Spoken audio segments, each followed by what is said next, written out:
Chief, as we committed, I'm here with our chair for APRO and our APRO bicameral members. Hi, Chief Romy.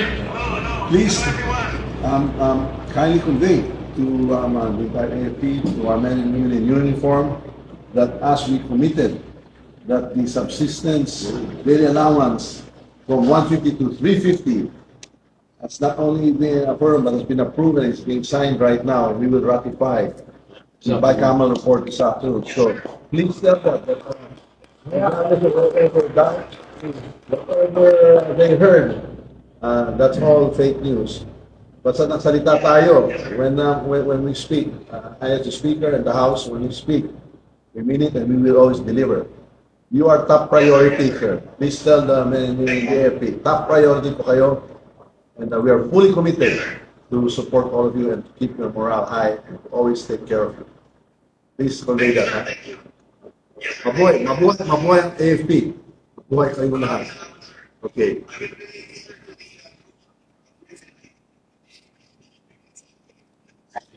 So the design here in the BICAM is to be ratified tonight in the plenary.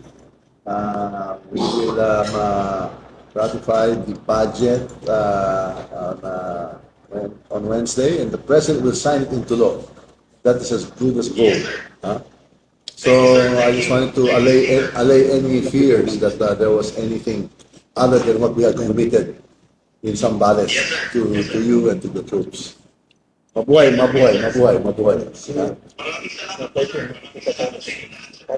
We look forward to our fellowship on the 13th. Aguinaldo. Okay. Mabuhay. Merry Christmas to all. Thank you. Yes. More will be coming. We'll be looking for more ways to support the troops. Assure them. We assure them more for next year as well. Thank you. Thank you.